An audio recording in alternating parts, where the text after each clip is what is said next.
stabbing at Sullivan Heights Middle. So I just wanted to give you a brief summary of, our investigation. It was very labor intensive, took 3 days. We had to interview over 100 staff and students.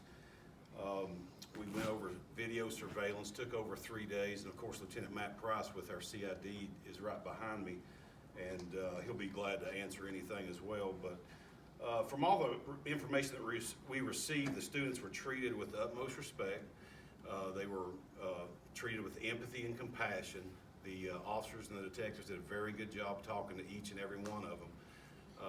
I heard that from Evelyn and the director of schools and all the teachers with Sullivan Heights, but I had a lot of questions about, parental notification or parents being present during the interview of a juvenile, which 39-1-115 requires only parental notification if that juvenile was being investigated for a crime. Okay, so of course, we had to expedite it. We had exigent circumstances. We needed information pretty quick.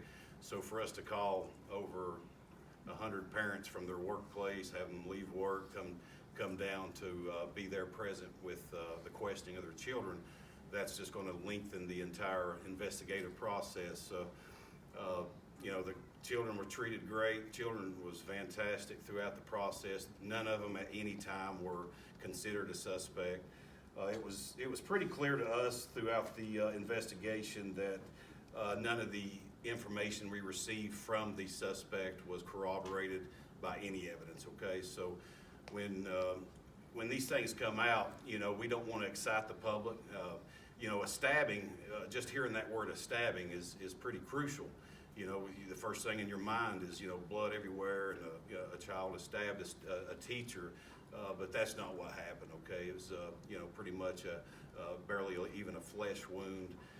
There was no evidence corroborated that showed any student was involved. So for us to get out information that we would have to retract later, we had no reason to excite the public and make the public scared and get the information out there that we would have to retract later. We had, like I say, over 3 days, 100 interviews done. And as you all know, I remember a time without social media, and it was so easy for law enforcement.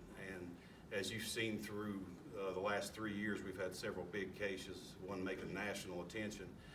Social media has impeded our investigation. Social media has interjected, and people absorb this information and they think it's the truth. And we do a thorough investigation. We make sure that there's no threat to the community, threats to the students and staff, and then we'll relay what we have, factual information, accurate information. I don't want to release just a knee-jerk reaction of something that I'm going to have to come back and say, hey, look, none of this happens. I hope you all understand, and I know some of you may be parents of kids at Sullivan Heights, that I understand the frustration, I understand the fear, the anxiety that comes with that, because a lockdown of school, I had 18 detectives or 18 patrolmen, detectives out there. I know it's scary, but just know one thing, as sheriff, this is my 5th year, if I felt there was any harm to any student, staff, or society, you're going to be the first to know it. And I just want to maybe leave you with some comfort there. But I feel like sometimes what people read on social media is truth, and when we bring out the facts and show the facts, it's almost like it's a conspiracy. So I just wanted to take a brief moment just to interject that. I want to thank the BOE. I want to thank the staff of Sullivan Heights. They were fantastic, and the children. So thank you, Randall, and thank you all for what you do. Appreciate it. We appreciate the work that you do every day, and our resource officers and all those involved. Thank you, Randall. This time,